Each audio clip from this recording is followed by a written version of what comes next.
Ini P20 SE ya menurut keterangan user. Dengan kondisi masuk mati total, ini kalau di PC hanya terbaca 9008. Dan ini proses pemasangan IC selesai.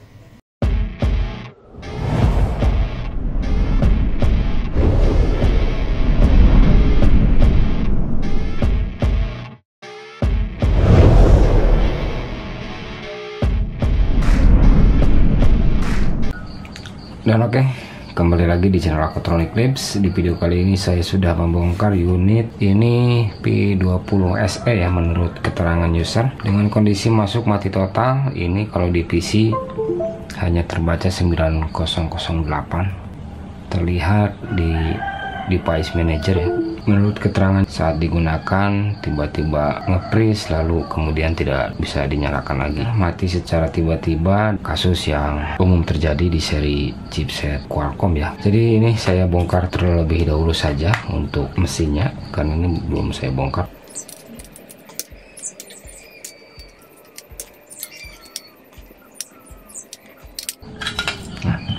Ini dia kondisi mesinnya masih utuh, belum terkena perbaikan sama sekali. Apakah yang menjadi penyebab utama unit ini tidak dapat bisa menyala ataupun mati total ya? Apakah penyebabnya dari data yang error ataupun koneksi yang tidak sempurna? Oke, ini saya dalami dulu saja. Untuk penyebab utamanya saya masuk ke tahap penanganan saja. Pipo P20 SE ya.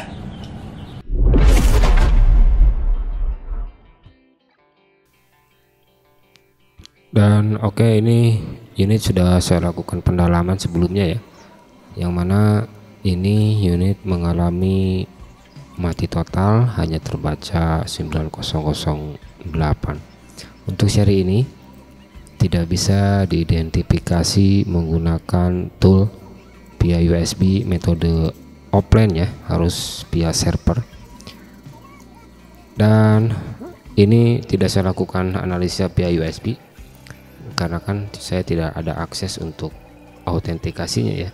Jadi kesimpulan saya memastikan ini unit terjadi diskoneksi sehingga gagal kerjanya sistem untuk membaca data dari internal storage, yang mana sumber masalahnya itu terdapat dari CPU. Untuk seri ini karena spesifikasinya hampir sama dengan CPU Redmi Note 8 ataupun sama juga kayak di Pipo Y50 yang hampir sama.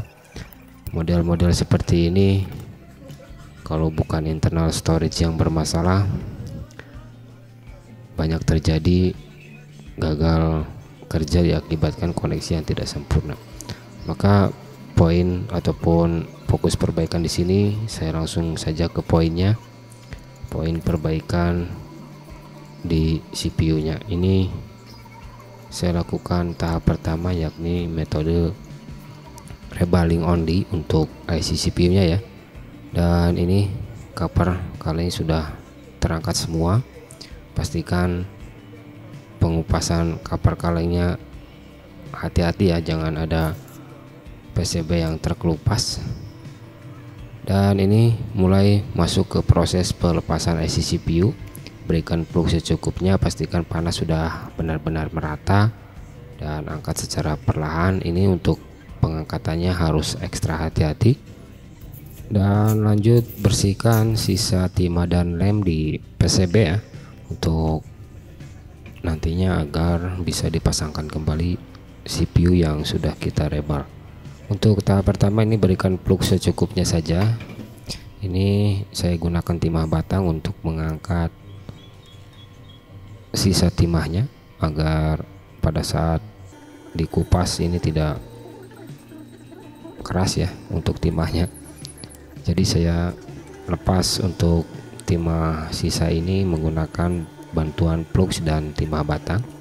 Kalau sisa timah sudah terangkat sebagian, ratakan dengan Godwick. Pastikan keseluruhan timahnya ini terangkat semua ya, dan ratakan lagi menggunakan pisau. Hati-hati jangan sampai ada komponen kecil yang ikut terangkat pada saat pembersihan di area ini. Perlahan saja, ini saya percepat agar prosesnya tidak memakan waktu ya.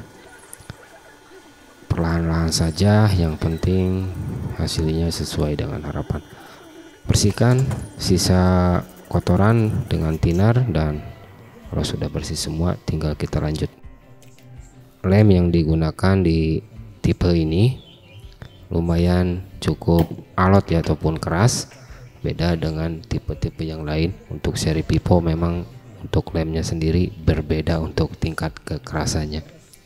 IC CPU sudah terangkat, kita bersihkan sisa timah dan lem di IC CPU, yang mana ini harus ekstra hati-hati, jangan terlalu overheat untuk penggunaan panasnya ya. Hati-hati dalam mengerjakan pembersihan di area ini, karena area ini sensitif kalau terkena efek panas yang berlebih. Perlahan saja untuk membersihkannya, yang penting hasilnya sesuai dengan harapan kita ya, jangan terlalu terburu-buru.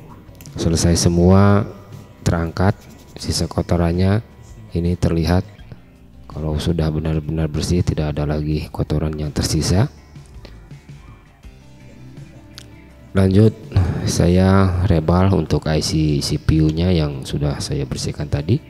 Ini saya gunakan alas tisu ya, agar IC tidak bergeser ataupun bergerak pada saat diberikan timah pasta ataupun pada saat dipanaskan. Gunakan plat BGA yang sesuai tipe agar si timah terisi dengan presisi ya. Kalau pakai yang universal itu kebanyakan timah yang masuk itu melebar ataupun jadi masuk ke lubang yang tidak sesuai dengan kakinya. Jadi gunakanlah plat yang sesuai dengan tipe. Ini serinya SM6125 ya untuk tipe IC nya. Berikan panas secukupnya setelah IC terisi timah pasta keseluruhan, dan lepaskan dari pin plat BGA ataupun dari plat BGA nya harus benar-benar rata semua seperti ini ya, tidak ada bagian yang belum terisi. Selesai rebaling IC CPU, kita lanjut pasang kembali untuk IC CPU nya ini. Ini IC CPU sudah saya lakukan rebaling dan sudah saya bersihkan. Dan ini untuk pemasangan di awal, berikan plug secukupnya saja, jangan terlalu banyak. Pastikan pin BGA keseluruhan sudah terkena plug agar mempermudah saat pemasangan, dan hindari penggunaan plug yang berlebihan agar IC tidak bergeser pada saat dipasangkan ataupun terkena panas dari hot air ya. Secukupnya saja untuk pemberian plugnya. Gerakan secara perlahan untuk hot air ataupun untuk blower ya. Untuk panas yang saya gunakan, temperatur di sini saya gunakan 310 ataupun 300, itu sudah cukup ya untuk melelehkan timah pada saat pemasangan IC. Pastikan semua plus sudah keluar dari tepian IC, dan ini saya gerakkan untuk memastikan bahwa IC sudah menempel dengan sempurna.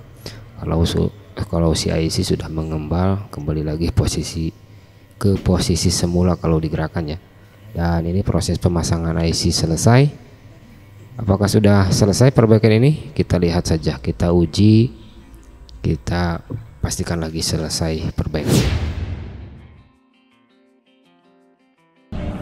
Dan oke, setelah tadi saya lakukan analisa pendalaman sekaligus perbaikan ya di unit ini, yang mana unit ini terjadi diskoneksi yang menyebabkan unit ini mati. Koneksi CPU dan internal storage ini mengalami kendala sehingga menyebabkan dia hanya terbaca 9008 dan tidak dapat bisa menyala. Kasus seperti ini sering terjadi akibat usia penggunaan atau juga efek penggunaan user yang terlalu berlebihan sehingga menyebabkan overheat di area CPU yang lama kelamaan menjadi memuai dan mengakibatkan gagal kerja ya, ataupun malfungsi di IC CPU, mengakibatkan unit ini tidak bisa digunakan secara semestinya. Dan di sini saya lakukan perbaikan di CPU only, tidak melakukan perbaikan di area lainnya, dikarenakan ini tidak ada short di pin main, tidak ada perbaikan di arus. Dan ini sudah selesai saya perbaiki. Kita lanjut uji saja pakai LCD apakah selesai perbaikan di area CPU itu sudah bisa menyelesaikan masalahkah. Mesin sudah saya pasang ke LCD, baterai saya pasang dan saya on kan, apakah dia bisa menyala.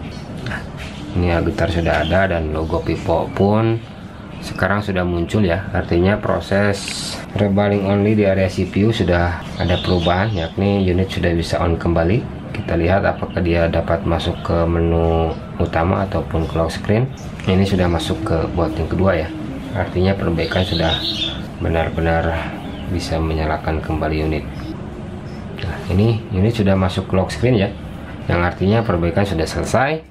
Tinggal ini saya uji saja untuk fungsinya, tapi nanti setelah pola dikonfirmasi. Sementara perbaikan sudah selesai. Ini sudah ada kemajuan, yang tadinya mati total sekarang sudah bisa nyala kembali, dan ini data tetap aman ya, tidak merubah data dikarenakan tidak ada perbaikan di sistem. Ini saya lengkapi dulu keseluruhan part dan kita uji fungsinya satu persatu.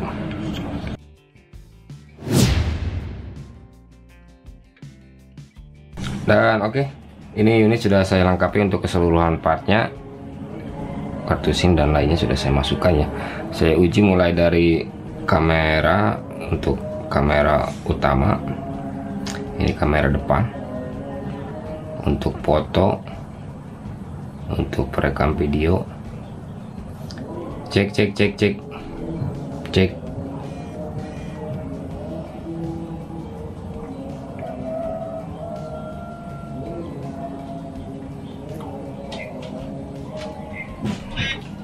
Untuk fungsi perekam video normal.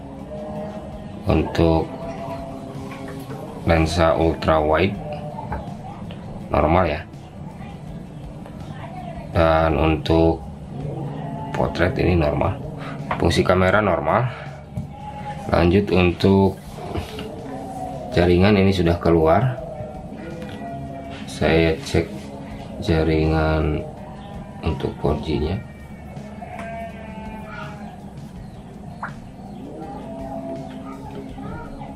Ini 4G muncul dengan jaringan 8G nya